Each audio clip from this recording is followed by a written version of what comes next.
Natalia Johnson had everything anybody could dream of: money, power, respect. At just 30, she was already the CEO of one of the biggest companies in the country. People called her a genius, a woman of mystery, a legend in the business world, beauty and brains.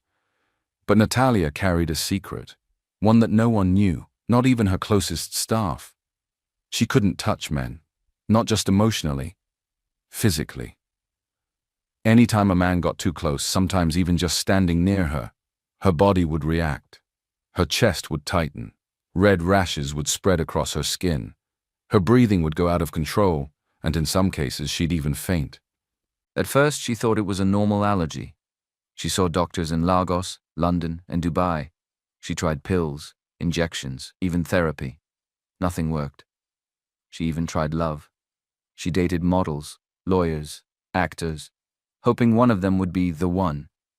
But it always ended in the same way. Embarrassment, confusion, and pain. She couldn't even get close enough. Eventually, she stopped trying. She locked that part of her life away and focused only on work. To the world, she was just a workaholic billionaire who didn't have time for relationships.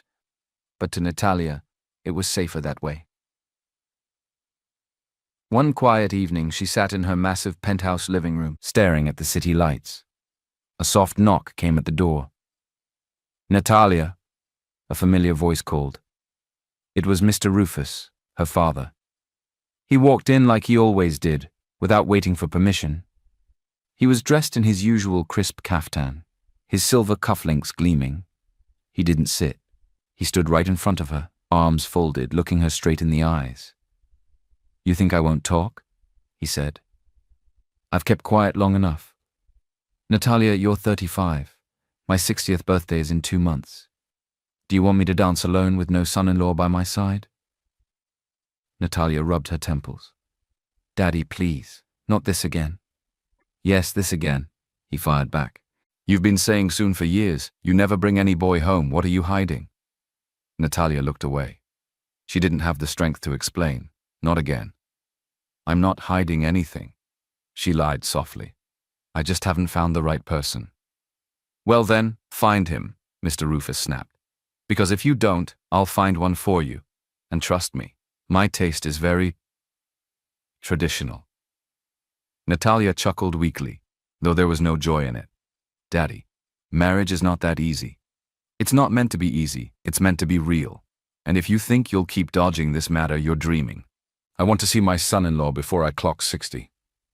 He dropped a small envelope on the table beside her. "What's this?" she asked.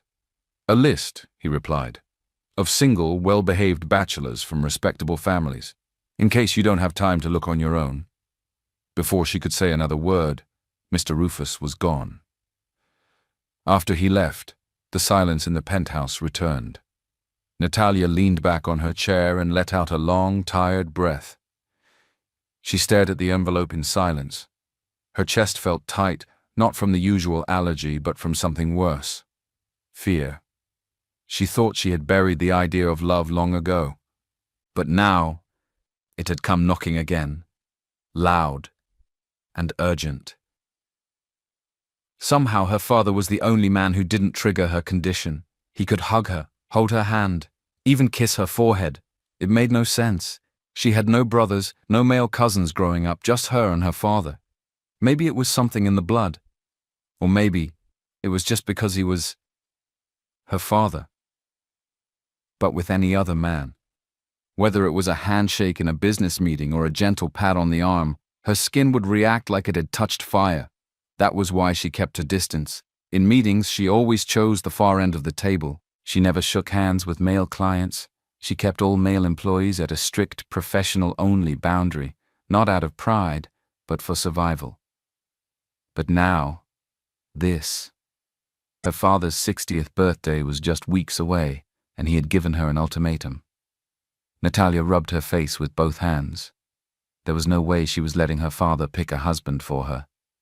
That would be social suicide and personal disaster. But there had to be a way out. Something smart, controlled, fake, but believable. Then the idea came. She sat up straight and picked up her phone. Felicia, she said calmly. Within minutes, Felicia, her loyal assistant, stepped into the room. She was the only one who knew about the real reason Natalia always avoided men. She was a short, fast-talking woman in her early 40s, always dressed neatly, with glasses that she pushed up her nose every 10 minutes. "Yes, ma'am." Natalia folded her arms. "I need you to arrange something, quietly." Felicia raised an eyebrow.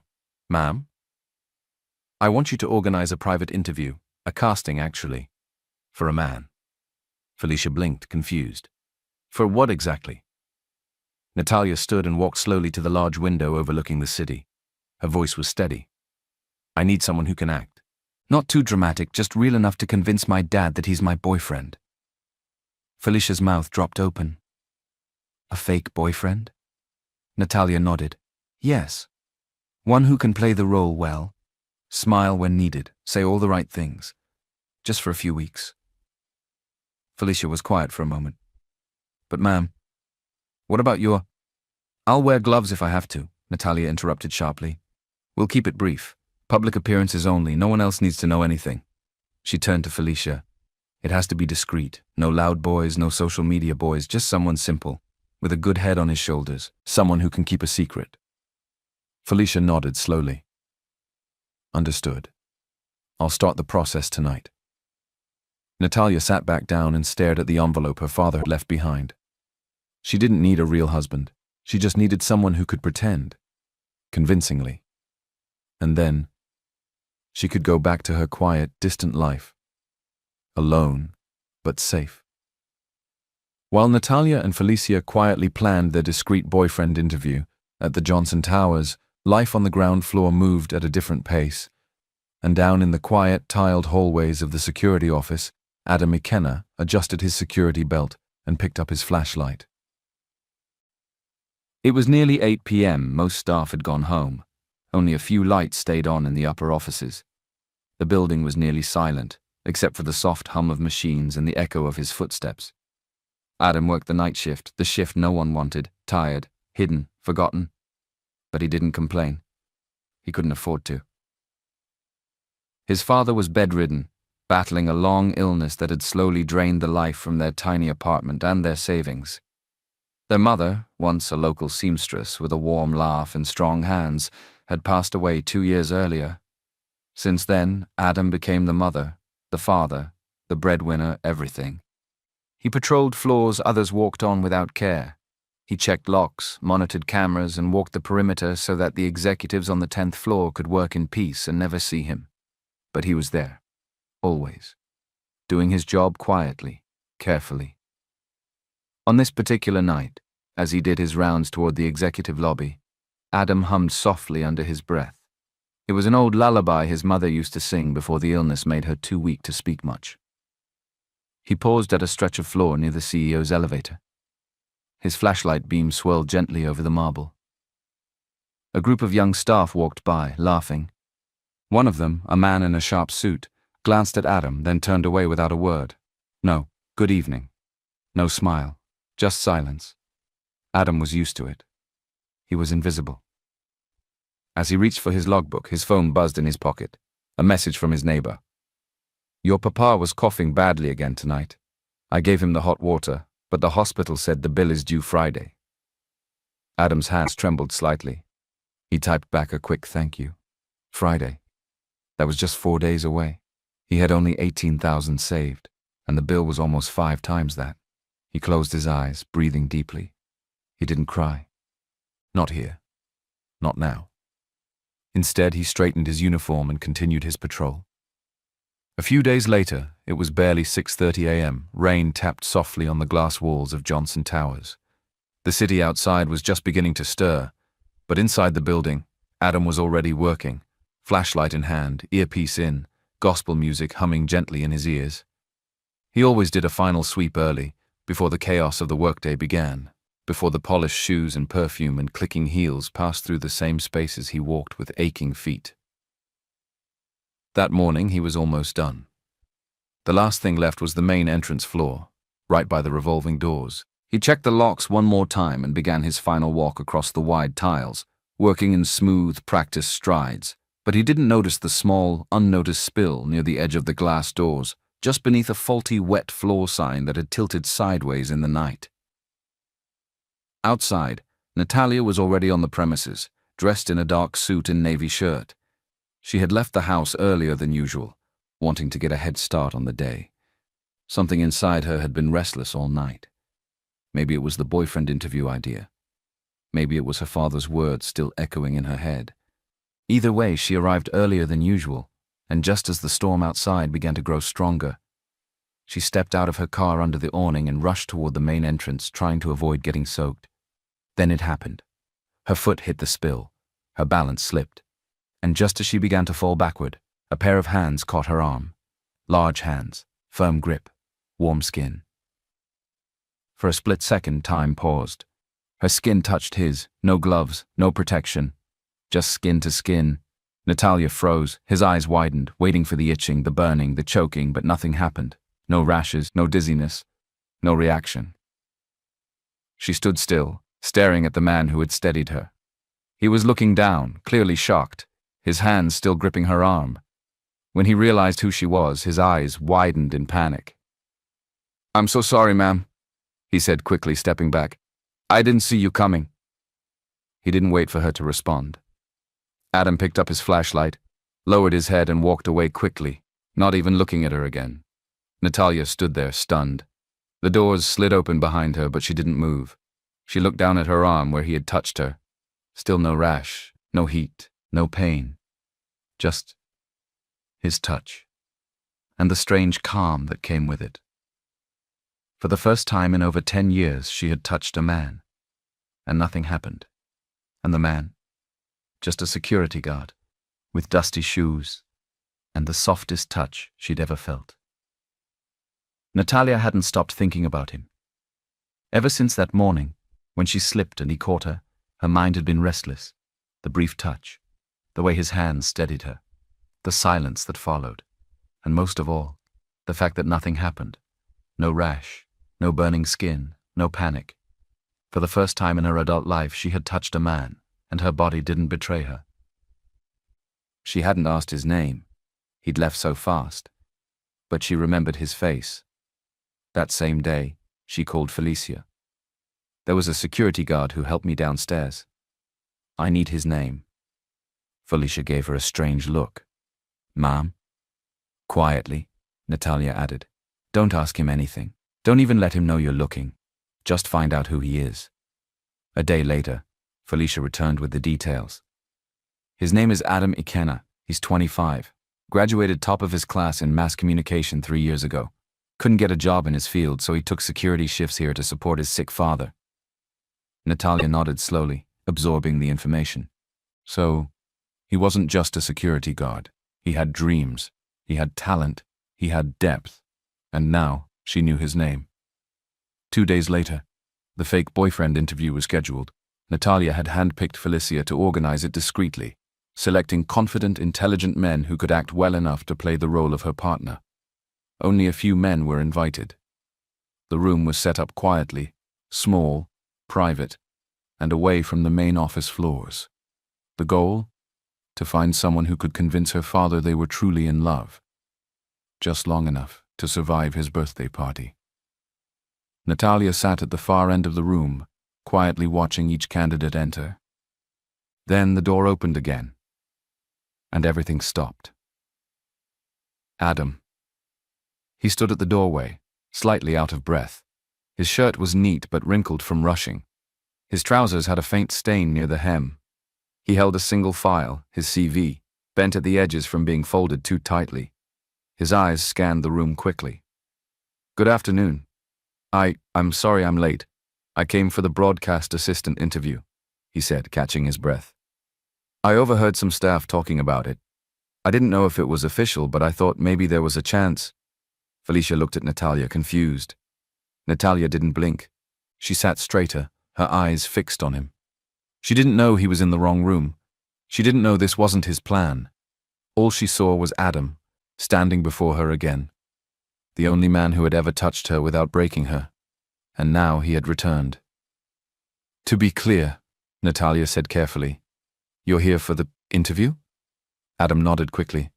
Yes, I know I don't have much experience, but I studied mass communication.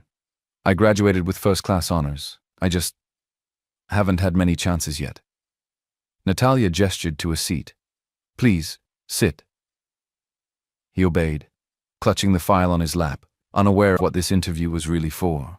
He didn't know this wasn't about broadcasting. Natalia, on the other hand, couldn't believe her luck.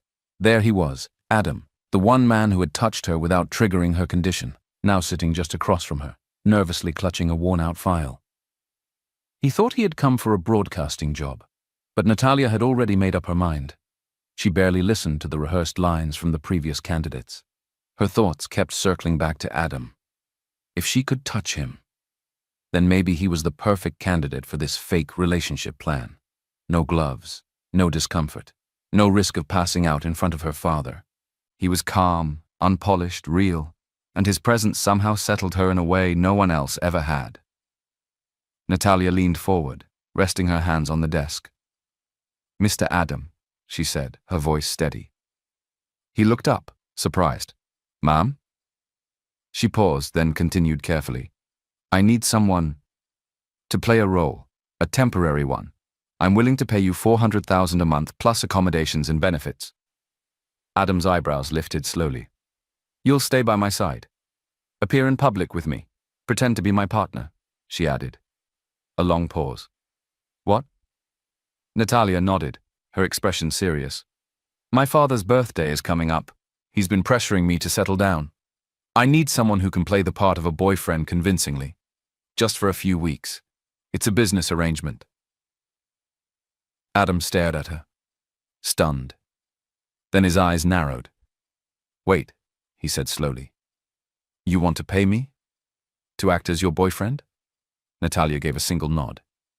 Yes, that's correct. He stood up, file still in hand. Is this a joke? His voice had lost its nervous tone. Now it was steady, sharp. You think because I walked in here with my trousers wrinkled and my CV folded, I'm desperate enough to be bought? Natalia blinked. No, that's not what I meant. He cut her off. You want a boy toy? You think that's what I am? His voice didn't shake, but his hands did. You think because I'm poor and work night shifts, I'll just throw away my dignity? She stood too, calmly. No, I think you're strong, which is why I'm offering you something professional. Controlled. There's no romance involved, no strings, just a deal. Adam's breathing was heavy now. His voice softened, but his eyes burned. Just because I'm poor doesn't mean I'll sell myself, he said. Being rich doesn't give you the right to mock people like me. Natalia didn't speak for a moment. She looked at him, really looked. And for the first time in a long time, she felt something strange. Not pity, not guilt, admiration. He wasn't weak, he wasn't begging, he was standing tall, even in stained clothes, and it moved something in her. I'm not mocking you, she said finally. I'm offering a business proposal. You walked in and I assumed you were applying for this role. You've already proven you're convincing. He crossed his arms. Because I'm poor? Adam's words hung in the air like smoke. Natalia stood there, quiet. He stared at her, waiting for a reply. A reason. Anything. Is that why you picked me? He asked again, his voice a little softer this time. Because I look desperate? Natalia opened her mouth, then closed it. She wanted to tell him. She wanted to say, no, it's not that. She wanted to explain everything, her strange allergy, the reason behind the offer, the truth that had haunted her for most of her life. But instead she stood frozen. It felt too soon, too personal, too risky. Adam's eyes filled with tears, but he refused to cry. He gave her one last look, wounded and proud, and turned around. He walked out of the room without looking back. Natalia exhaled heavily and sat down, rubbing her temples. She had just lost the one person who could help her, and she didn't even try to stop him. Her phone buzzed. Papa calling. Natalia picked it up and tried to steady her voice. Hello, Daddy. Chidima, came Mr. Rufus's gentle voice. How are you, my daughter? I'm fine, Daddy. Everything's okay. He sighed softly. I'm getting ready to go to the hospital for my checkup. It's nothing serious, just the usual. But I thought maybe this time you'd come with me. I have a meeting, Daddy, Natalia replied, her voice low. A client. I'm sorry. There was a pause. Then he said, almost in a whisper, You're not young anymore, Natalia. I'm not asking for much. Just to see you settled. To know someone will care for you when I'm no longer here. Natalia swallowed hard. I'll call you later, she said quickly, and ended the call. She leaned back in her chair, eyes closed, guilt creeping over her like a shadow. She cared for her father deeply. She hated lying to him, but the truth was too complicated. Meanwhile, Adam was trying to find his way out of the building. The elevators were confusing. He had stormed out of the office in panic. He pressed a button that said B1, thinking it might lead to the exit. It didn't. The doors opened into a dark, stuffy garage. The light overhead flickered. He stepped out hesitantly, the air thick and hot. Hello? He called out, but his voice echoed too loudly in the silence. He walked forward slowly, clutching his file close. A shadow moved behind one of the pillars. His heart started racing. Then a figure stepped into his path. He gasped and froze. Don't move, the voice said sharply. His body locked. Panic filled him. Then she added more calmly, I was just checking the cameras. He blinked in confusion. It was Natalia. She stepped closer, hands raised to show she meant no harm. I didn't expect you here. Are you lost? Adam nodded, still breathing hard. I pressed the wrong button. They stared at each other in the dim light. Natalia took a step closer, and again nothing happened. No rash, no dizziness, no reaction. She looked down at her hand, then at his face. That's twice now, she said quietly. He looked at her, puzzled. What is? Natalia hesitated. Nothing, just confirming something. Before she could ask more, his phone rang. He quickly answered. Hello? His face dropped. What do you mean cancel the surgery? Please, please, don't discharge him. Please give me till next week. The line went dead. Natalia watched as he slowly lowered the phone, his hands trembling. Adam didn't say a word. He simply turned away and walked toward the elevator again. He stepped inside, and just before they closed, he looked back. Natalia didn't move. But something had changed. That night, Adam sat alone by his father's bedside, watching the old fan spin slowly. 400,000. He had never seen that much money in one place. But it wasn't about greed. It was about survival. His father's breathing was shallow. The hospital had already given a warning. If the bill wasn't cleared, they would stop the surgery. He didn't have time. Adam looked down at his phone and scrolled to the number Felicia had called him from earlier. He stared at it for a long moment. Then with a deep breath and teary eyes, he whispered to himself, just for a few weeks, not forever. And he pressed call. The next morning came with cloudy skies and heavy thoughts. Adam hadn't slept much. He had spent the night sitting beside his father's bed, quietly watching his chest rise and fall. Every time the machines beeped, his heart jumped. The nurse had already given the warning, if payment doesn't come in soon, we'll have to postpone the surgery. He knew what that meant. He knew his security guard's salary couldn't cover it, so he knew what he had to do. So, just after sunrise, he ironed his best shirt, still worn and slightly faded, combed his hair, and took a bus straight to Johnson Towers. Natalia was already in her office when Felicia knocked. Mr. Adam is here, Felicia said. Natalia looked up from her desk, surprised but not shocked. Somehow, she knew he'd come back. Send him in. Adam stepped in quietly. His hands were clenched at his sides. His eyes, though tired, were steady. I'll do it, he said simply. Natalia looked at him for a long moment, then nodded. Just for 1 month, he said flatly. Understood, she replied. Let's make things clear. She reached into a drawer and pulled out a thick binder, clean, labeled, heavy. She handed it to him. What's this? He asked, staring at it like it might bite. My manual, Natalia said flatly. Everything you need to know about me. My habits, my allergies, my daily routines, and the personality rules I follow. Adam flipped it open. The first page read, Rule 1. Avoid physical touch unless necessary. Rule 2. Never enter my bedroom without knocking. Rule 3. Never bring unapproved guests. Rule 4. Always play your part when my father is present. There are more, she said, sipping her coffee. But those are the basics. You'll need to memorize most of it. Adam raised an eyebrow. You really don't like people, do you? Natalia gave a small shrug. I like structure. It keeps things from falling apart. He hesitated, then asked softly, And about us? Natalia looked him in the eye. No physical intimacy, no romance, no emotional confusion. This is a business arrangement, Adam. You help me survive my father's birthday, and I pay you well. That's all. Oddly, his words brought him a strange kind of peace. He had feared she wanted more, something personal, something messy. But now, knowing she didn't, made it easier. He nodded. Good. I don't believe in fairy tales either. A ghost of a smile tugged at her lips. They were opposites in every way, a poor man with nothing but love for his family and a rich woman who had locked away her heart behind strict routines and cold rules. But now they had made an agreement. Two broken worlds, trying to hold each other up, just long enough to survive. Adam clutched the binder close and turned to leave. One more thing, Natalia called out.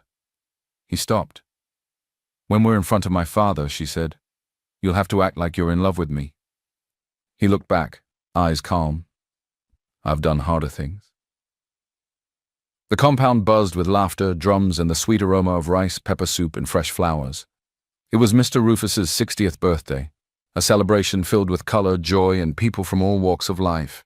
From senators to pastors, old friends to distant cousins, everyone had come to honor the man known for his wisdom, strength, and unstoppable love for his only daughter. Natalia stood at the edge of the crowd, stiff in her cream gown, already regretting her decision to show up early. He's going to talk, she muttered. Next to her, Adam stood in a simple linen suit that hugged him gently. It was second-hand, a little loose at the shoulders, but he wore it with quiet grace. He had barely said a word the entire ride there. You okay? Natalia asked quietly. I've never worn anything this fancy, he whispered. Natalia looked at him, then back at the guests. You look fine. It wasn't much of a compliment, but it made Adam smile. When Mr. Rufus finally spotted them, he beamed brighter than the sun. He walked over in a gold-embroidered agbada, his energy lighting up the room. Chidima, he cried, arms wide. Daddy, Natalia said, managing a half-smile. And this must be him? Mr. Rufus turned to Adam, studying him from head to toe. Adam lowered his gaze slightly and gave a small bow. My name is Adam, sir. It's an honor to meet you. Mr. Rufus clapped him on the shoulder. Such a polite boy. You're handsome, my dear. I can see the peace on your face. And humble, too. This is the kind of man I've been praying for. Adam looked at Natalia quickly, unsure how to respond. Natalia gave the slightest nod. Just play along. The older man took both of their hands, squeezing them warmly. But why are you two still living in different places? He said suddenly. You must move in together immediately. You're not children. Natalia stiffened. Daddy? No argument. He waved off. This is the age for building, not playing. In fact, we should start planning the wedding. Adam blinked. Natalia coughed. Daddy, can we take things step by step? Mr. Rufus chuckled. Fine, but at least get engaged. Let me hold your hands and bless the union. A few guests clapped nearby, overhearing his excitement. Adam looked up at Natalia. She was quiet for a moment. Then she turned to her father. We're planning to get engaged. Very soon. Mr. Rufus's eyes watered with joy. That's all I wanted to hear. Thank you, my daughter, thank you. Later, when the noise had settled and guests were dancing, Natalia pulled Adam aside behind the garden. That went fast, he said, folding his arms. You handled it well, Natalia admitted. Then more seriously, but listen, things are about to get tighter. You'll be living in my house now, but this is still a contract. Nothing has changed. I know, he replied. No surprises, she said firmly. No emotions. No slipping into anything real. We're acting, Adam, that's all. He looked her in the eyes. Don't worry. I won't fall in love with you. She gave a dry smile. Good. That makes two of us. Adam arrived at the mansion on a quiet Tuesday morning with just one small bag in his hand. Everything he owned could fit into it. A security guard opened the tall black gate for him, and as he stepped in, the full size of Natalia's world hit him. The mansion was massive. Polished floors, expensive artwork, a staircase that curved like it belonged in a movie. It didn't feel like a home. It felt like a hotel that had forgotten joy. Natalia met him in the hallway, arms crossed. Felicia has shown you your room? He nodded. Yes. It's upstairs, first door on the left. Mine is down the hall. Please don't mix them up. I won't, he said, holding back a smile. She looked at his bag. That's all you brought? It's all I have. Natalia cleared her throat. Right. Well, this is temporary. She handed him a small white envelope. Thick. 400,000, she said. As agreed. Adam opened it briefly, just enough to see the cash inside. He whispered, "Thank you," and his voice cracked a little. He didn't wait. He stepped aside, pulled out his phone, and called the hospital immediately. His fingers trembled as he confirmed the deposit. The nurse on the line said the surgery could now go ahead as scheduled. When he hung up, he turned to look at the woman who had made it possible. Natalia was already walking away. Life in the mansion took some getting used to. Natalia avoided close contact like it was poison. She wouldn't sit beside him on the couch. She always stayed 2 steps ahead of him in the hallway. And when he tried to hand her something like a spoon or a file, she'd find a way to avoid his fingers. Adam didn't take it personally. He kept his distance, kept his space, and learned to laugh quietly to himself when she jumped just because he passed too close. Felicia, on the other hand, was enjoying every minute of it. "Ma'am," she said one day while watching Adam fix a rattling window in the kitchen, "do you want me to inform Mr. Rufus that the house now sounds like a real home and not a silent museum?" "Felicia!" Natalia growled. Felicia grinned and left. Adam's presence began to change things, slowly, like sunlight warming a cold floor. He fixed simple things from scratch, the kind Natalia hadn't seen done since she was a girl. He made sure Mr. Rufus, who had now moved into the mansion after his birthday, took his medications on time. He reminded the staff gently, always with respect. He brought life to a house that had forgotten how to breathe. Even Natalia noticed it. One night she came downstairs and found him sitting beside her father, listening patiently as he told an old story, fanning him gently. She didn't know he was watching. She stayed for a moment, hidden by the shadows, watching the way Adam smiled, the way her father smiled back. No makeup, no flashy clothes, no pretense, just kindness. Simple, honest kindness. Later that night, as she passed him in the hallway, she said quietly, "Thank you for taking care of him." Adam looked up, surprised. "You're welcome," he replied. "He's easy to love." Natalia said nothing more. But the silence between them wasn't cold anymore. It was warming. And for the first time since he entered that house, Adam began to wonder, maybe Natalia Johnson wasn't as hard as she seemed. The house was quiet that afternoon. Mr. Rufus had gone for his follow-up checkup, and Adam had just finished polishing some silver in the hallway upstairs. He was humming to himself softly when he heard voices coming from Natalia's study. The door was slightly open. He wasn't trying to listen. He really wasn't. But then he heard his name. "Adam is just part of the show," Natalia said. There was a pause, and then Felicia replied, "You sure you want to keep calling it a show, Mom? Because from where I'm standing, he's doing more than acting." Natalia sighed. "This is what I paid him for, Felicia, to help me keep my father happy. My dad will be here only for a while. Once he goes back home, the contract ends." Felicia chuckled. "If you say so." Adam didn't wait to hear more. He turned and walked away quickly, the silver forgotten in his hands. Later that evening, he sat on the balcony outside the guest room, the breeze brushing his cheeks gently. Just part of the show. He knew what he signed up for. It was a contract, a job, money in exchange for a role. But hearing it out loud from her mouth, it stung. He held his breath and stared at the skyline, blinking fast. Why did it hurt? He had told himself this was just business, that his only reason for being here was his father. So why did Natalia's words feel like a slap? What exactly did I expect from a woman who warned me not to get close? He shook his head. Still, his chest felt heavy. He had to remind himself this wasn't love, it was survival, and he had done harder things. He would keep playing the part. He owed his father that much. But now, there was a crack in the performance, and he didn't know how to hide it from himself. The next morning, something unexpected happened. A man from a popular suit maker reached out through one of Mr. Rufus's younger relatives who had posted a photo from the party. The brand was impressed by Adam's quiet dignity, his modest charm. They sent an inquiry for a small sponsorship partnership. Nothing big, just a local campaign promoting bespoke tailoring. Adam couldn't believe it. He had never even imagined someone would see him, really see him, in a world filled with filters and perfection. He told Natalia that evening quietly, while clearing the dinner table. I got an offer, he said, avoiding her eyes. A small campaign from a suit brand. They said they saw a picture of me and liked how I looked. Natural. Natalia froze. A strange emotion stirred in her chest. That's good, she said, her tone tight. I'll still keep to the contract, he added quickly. It won't interfere. I didn't say it would, she replied, sharper than intended. Adam looked up.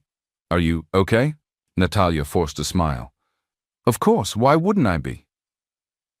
But later that night, alone in her room, she found herself scrolling through his photo from the party.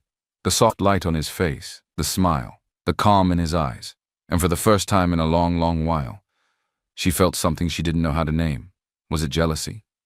She had never cared who talked to her past dates. She never checked who looked at them or smiled at them.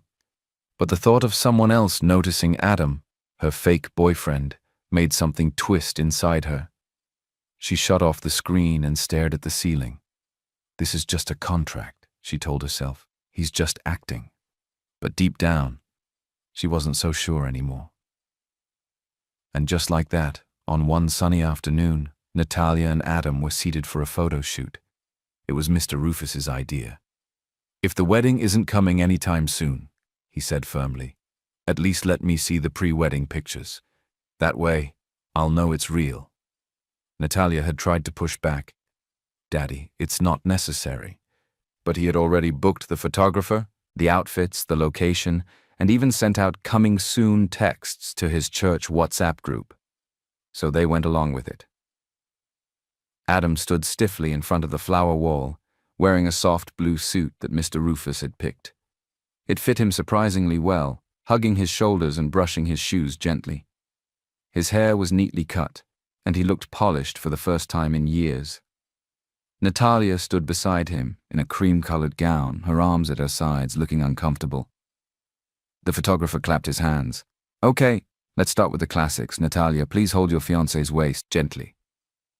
Natalia hesitated. Adam looked up at her, unsure.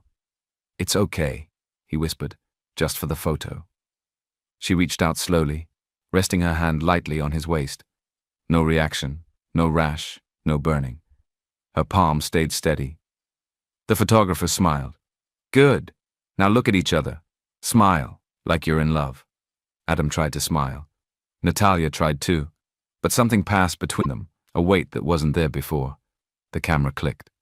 Now closer, the photographer said. Hold him from behind, lean in a bit, perfect. Natalia obeyed, but her chest was tight. Not from nerves, from something deeper. The scent of his cologne, the way his back fit against her. It didn't feel like pretending anymore. And now, kiss him on the forehead. Sweet and simple. Natalia blinked. Adam looked at her, caught off guard. It's okay, he said again, barely a whisper. She leaned in slowly and placed a gentle kiss on his forehead. Then the photographer, clearly enjoying himself, added, "One last pose, kiss on the lips. It'll be the perfect shot." Adam stiffened. That wasn't part of... "I'll be quick," Natalia said softly, more to herself than to him. Before he could fully process it, she leaned in and kissed him. It was gentle, hesitant, not passionate but real. The world stood still. No allergic reaction, no panic, no itch. Natalia pulled away slowly, her eyes fixed on his. She hadn't kissed a man before, and this felt so real, not fake at all. The photographer smiled, clearly satisfied. "Perfect. That's it." But the two of them didn't move. Adam touched his lips lightly, as if unsure what had just happened. Natalia stared at him.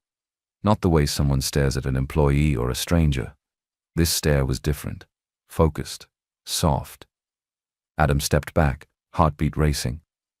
I need some air," he mumbled, and walked out of frame. Natalia remained behind, rooted to the spot. She touched her mouth, still calm, still normal. Her allergy was gone. Something has changed, she thought. And maybe it had nothing to do with her skin. The photo shoot changed something. Natalia hadn't spoken about the kiss, and neither had Adam. But silence hung heavier than words could ever carry. They moved through the mansion like actors between scenes, careful, quiet, pretending nothing had happened. But their eyes told another story. Then Ken arrived. He stepped into the mansion without warning, suitcase in hand, loafers clicking confidently across the tiled floor. He was tall, elegant, and bold, his American accent sharp, his cologne expensive. He had been away for years, living in New York, managing his father's real estate businesses. But the bond between his family and the Johnsons had never faded after all. Natalia's late father and his had been best friends. And Ken? He had always expected to become Mr. Natalia Johnson one day. They weren't blood-related, but he had practically grown up in that house. Everyone assumed they'd end up together. Everyone except Natalia. He found her in the hallway, eyes widening with surprise. "Ken?" Natalia said, stepping forward. "Hi, stranger," he replied with a forced smile, pulling her into a tight hug. "I'm back. For good." "You didn't tell me you were coming." "That's how I like it," he said, brushing a speck off his shoulder. "I wanted to see you first, alone." Before she could respond, Adam walked out of the sitting room with a tray of tea. He paused mid-step, unsure what she had walked into. Ken's eyes narrowed. "And who is this?" he asked, his voice calm but sharp. Natalia hesitated. "This is Adam." Ken turned slowly, looking Adam up and down. His eyes landed on the simple shirt, the worn slippers, the familiar silence of someone used to being in the background. Then he smiled. "Nice to meet you. I'm Ken, childhood friend, practically family." Adam returned a polite nod. "You're welcome." The two men stood inches apart, both saying very little, but feeling everything. That night, Ken didn't leave. He stayed. He acted like he belonged, chatting with Mr. Rufus, walking around the house barefoot, and laughing a little too loudly when Natalia passed by. And Adam? He watched it all silently. He didn't ask questions. He didn't complain. After all, he was just the fake one, right? Fake never wins against real. But behind Ken's perfect smile was something darker. He had overheard the house staff talking. Something about a contract, a fake boyfriend, a deal. He put it together quickly. So that's why she never touched anyone. But now, she's touching him. Ken's heart boiled with anger. He had waited for years, believed, silently hoped that one day Natalia would see him. But now some random security guard with soft eyes and no pedigree had slipped into her life and her father's heart. Not on his watch. The next morning, Ken visited the mansion again, this time wearing a fitted suit, loafers, and a smug expression. To everyone's shock, he announced, "Natalia and I used to be a thing. A real thing. I'm just here to make sure the right man ends up beside her." Adam heard it. He didn't respond. He simply wiped the counter a little harder than necessary. But inside, he felt something he didn't know how to explain. Jealousy. Not because Ken was handsome, not because he was bold, but because he had history. And history, Adam believed, was stronger than any contract. Meanwhile, Natalia sat in her office, flipping through a file Felicia had prepared. It contained Adam's background, his school records, his CVs, his father's hospital bills, his past job applications, his unpaid internship certificates, letters of rejection. Natalia stared at one line in particular. He took the security job at Johnson Towers only after failing to get a real position here. She exhaled deeply. He was too qualified to be one, but he took the job anyway. He didn't discriminate and worked really hard, because he just needed to survive, and even when humiliated, he had chosen dignity over desperation. She looked out the window, the photo from their shoot still on her phone screen. His smile, his eyes, that awkward, honest grace. He didn't just take the contract for money, she realized. He took it for love, not hers, his father's. And for the first time, the question formed clearly in her chest. Is this what love feels like? While Natalia was still trying to reconcile her feelings, chaos broke out. It started with a photo, a single shot from the pre-wedding photo shoot, taken at the perfect angle. Natalia holding Adam close, lips gently brushing his, both of them lost in the moment. The photo leaked overnight. By morning it had spread like wildfire. Social media exploded. Who is he? Another gold digger targeting a billionaire. He was a security guard. She must have lost her mind. Poor boy pretending to be a prince. Bloggers grabbed the story. Influencers reposted it with captions like, "From flashlight to fortune" and "CEO falls for houseboy." They dug up old pictures of Adam in his security uniform, cropped videos of him walking through Johnson Towers, even a screenshot from his barely used Facebook account. But the most hurtful part wasn't the photo. That was what brought about all the negative comments. It was the article that followed it. Don't be fooled by the innocent smile. Sources reveal this so-called fiancé was paid to act the part. While he cozied up to the billionaire's father and stole hearts at the party, it was all part of a well-orchestrated contract. A security guard turned actor? How far will some people go for fame and fortune? By noon, #FakeFiance was trending. Adam saw it on his phone while sitting in the hallway, waiting for Mr. Rufus's tea to finish steeping. His hands trembled as he scrolled through the comments.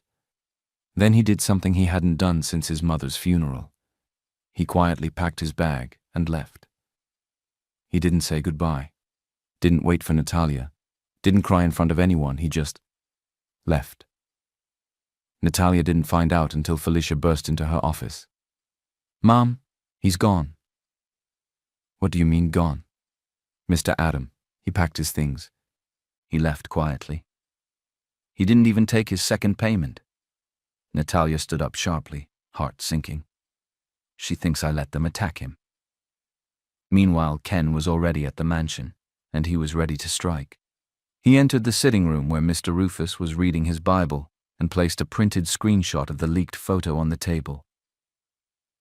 "I think it's time you know the truth," he said sweetly. "That boy, Adam, he's not who he says he is. He's not Natalia's real boyfriend. He was hired, paid to pretend it was all a lie."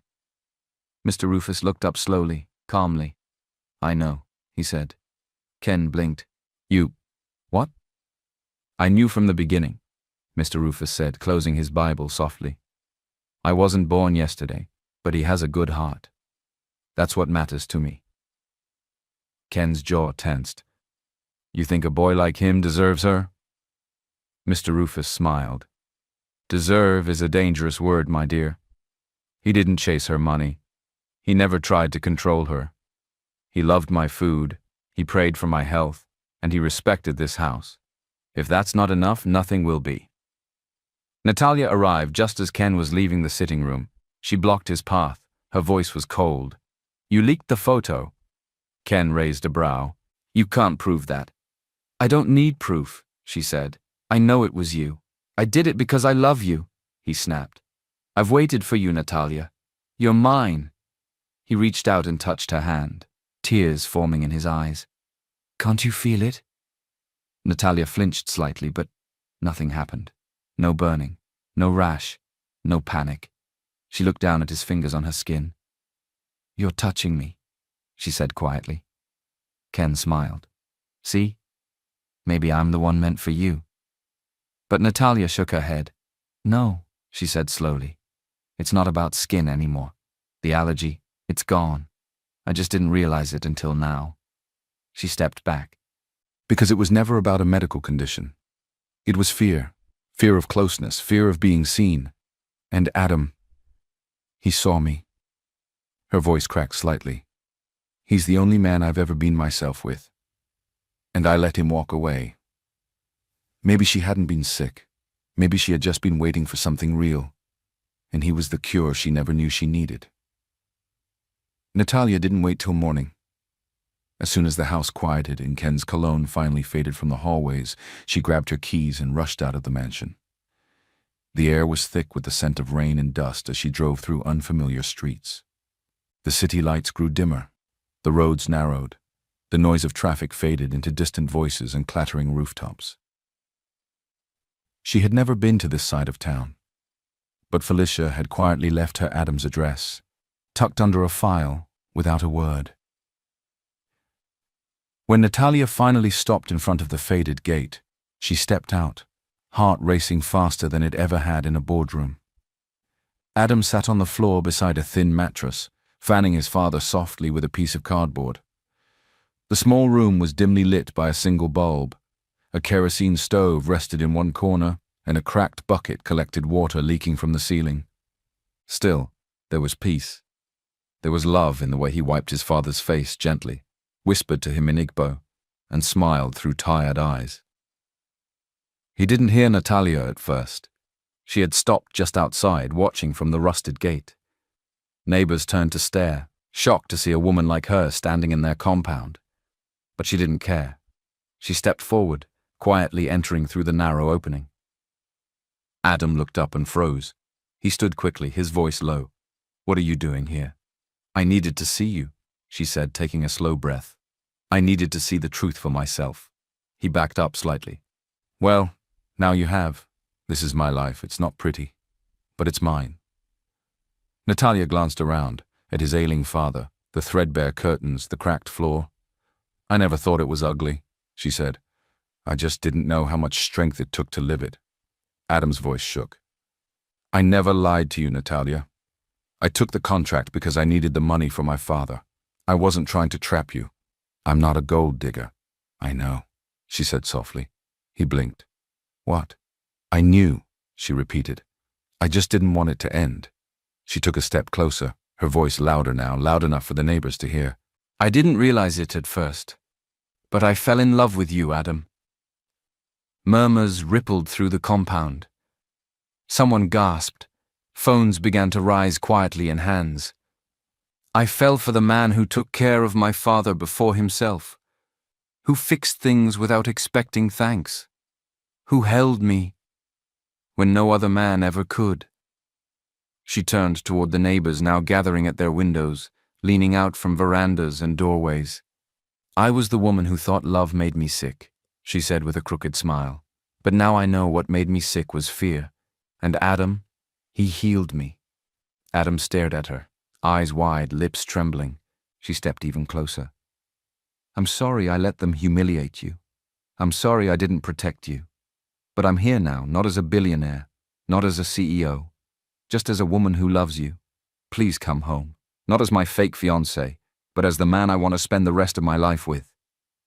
A small neighbor boy in oversized slippers shouted, "Oh!" Someone clapped. A few women teared up. One neighbor whispered, "Cinderella, I swear." A woman in the back holding a tray of beans was already live streaming. By midnight, the video would go viral. "Billionaire begs former security guard for forgiveness in the slums, calls him her healer." Comments flooded in. "Now that's a real woman. True love doesn't care where you're from. This is the Cinderella story we didn't know we needed." Adam took a deep breath. "You're crazy, Natalia." She smiled. "I know." He dropped the fan and walked straight into her arms. No cameras, no contract. just love.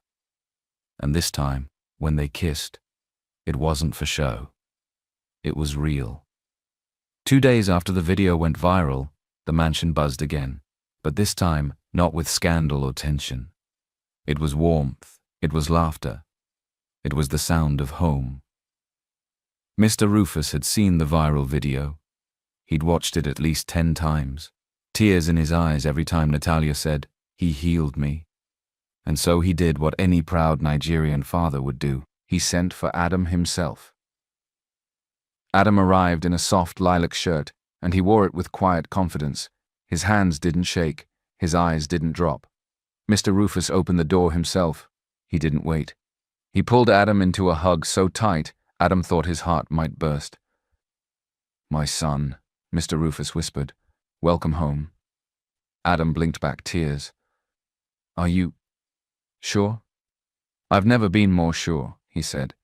"You were my true choice all along, even before I knew it." They sat together in the living room, hand in hand, like two men who had waited their whole lives to understand each other. Mr. Rufus spoke with his usual firmness, but now his voice held joy. "You're not just good for her," he said.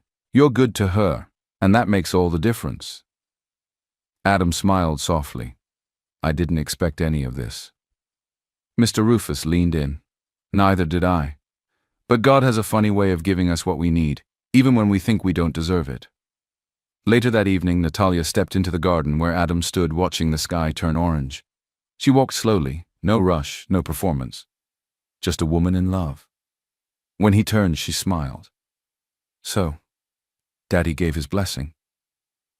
"He did," Adam said, trying not to tear up again. Natalia reached into her pocket and pulled out a small black box. She didn't kneel right away. She simply held it. "Adam," she began, voice quiet. "You came into my life like an accident I didn't see coming." He laughed gently, remembering the spill. "I nearly killed you mean?" "Yes," she said with a grin. "And you also saved me." Then slowly she dropped to one knee. "No cameras, no contracts, no lies," she said, opening the box to reveal a small but elegant ring. "Just a question." She looked up at him, eyes steady. "Do you want to turn fake into real?" Adam didn't speak at first. He simply nodded once, twice, then whispered, "Yes." Natalia slipped the ring on his finger. They kissed again, under the setting sun. Not for the media, not for Mr. Rufus, not even for the neighbors, just for them.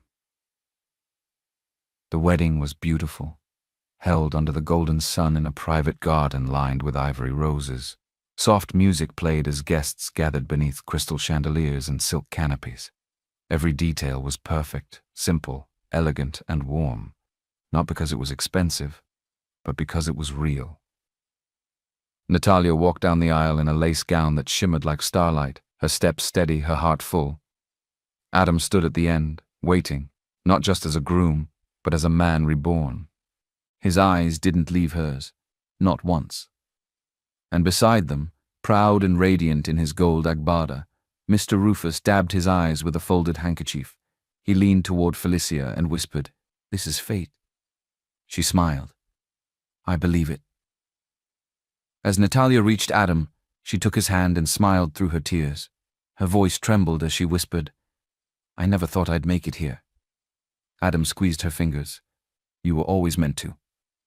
They exchanged vows not written on paper but straight from the heart, about healing, growth, second chances, and the kind of love that finds you when you're not looking. When they kissed, it wasn't just the guests who clapped. Even the sky seemed to shine a little brighter. After the ceremony, as the reception carried on, filled with dancing, jollof rice, toasts, and cheers, Adam slipped away for a moment, standing alone under a tree near the edge of the lawn. He looked out at the smiling guests, the fairy lights, the laughter, and he thought of the boy with the flashlight and the cracked phone crying quietly outside the hospital. That boy still lives in me, he thought, but now he's at peace. Tears filled his eyes, but this time they weren't from pain. They were from gratitude. Meanwhile, on a flight out of the city, Ken sat by the window. his suitcase beneath his seat, a letter on his lap. He'd finally accepted the truth. He had lost. But not because Adam was richer, louder, or stronger. Because Adam was braver. Brave enough to love without pride. He pulled out the letter and read it one last time before handing it to the flight attendant, with instructions to have it delivered to Natalia's office. Dear Natalia, I guess love doesn't always go to the one who waits the longest, but to the one who sees deepest. I thought you were mine, but now I see you were only ever meant for him. I wish you and Adam all the best. No bitterness. Just goodbye, Ken. He leaned back, closed his eyes, and let go. Back at the wedding, as fireworks bloomed in the night sky and Natalia pulled Adam close during their first dance, everything finally made sense. The allergy, the contract, the chaos. It had all led to this, a new life, built not on perfection, but on truth. And under the stars, wrapped in each other's arms, they began it together. Months passed, and life bloomed gently. Adam no longer woke up to patrol floors or rush down hot corridors. Instead, he woke to a quiet home, fresh light through the curtains, and Natalia's warm arm wrapped around his waist. But he hadn't forgotten where he came from. In a cozy building on the outskirts of the city, Adam launched the Hope Foundation, a small agency focused on giving people second chances. They offered free handwork training in tailoring, catering, soap making, and digital skills. They taught resume writing, budgeting, and most of all, dignity in every kind of work. Your degree is important, Adam would often say, standing before a class of eager young men, but so is your mindset. Don't wait for someone to hand you a desk. Build your own table. He hired young people who had been overlooked, security guards, dropouts, boys who had once been laughed at for dreaming, and he helped them rise, because once upon a time, he had been one of them. Back home, his father sat in the garden, completely recovered, smiling as he played draft with Mr. Rufus, now best friends, constantly arguing over who loved Adam more. And one sunny morning, Natalia came downstairs holding something small in her hand. Adam was in the kitchen, trying to boil eggs and failing miserably. She walked up behind him, placed the item on the counter. A pregnancy test. Adam turned, confused. Then he saw the result. 2 lines. He stared at it, then at her, then back at it. Then he laughed, the deepest, happiest laugh she'd ever heard. By the time he scooped her into his arms, Mr. Rufus had already come in screaming from the hallway. Did I not say it? I saw it in her face this morning. My grandchild is coming, at God thank you. Later that night, Natalia sat beside Adam on their balcony, his head resting on her shoulder, as her hand rested gently on her own belly. You've changed me, she whispered. Adam smiled. No. You just finally saw who you were without fear. She kissed his forehead and stared up at the stars. Sometimes love doesn't start with butterflies. It starts with a flashlight, and a billionaire who just needed a reason to smile again. In a world that often judges people by where they come from or what they wear, Adam reminded us that dignity isn't about position. It's about heart. He didn't just patrol floors. He changed someone's view of the world. And Natalia didn't just find love. She found healing, purpose, and peace in the most unexpected person. Because when 2 broken pieces meet with honesty, something beautiful can still be whole. If this story touched your heart, share it with someone who needs hope today. Remember, kindness is never wasted. Like, share, and subscribe to help spread more stories of love, redemption, and second chances.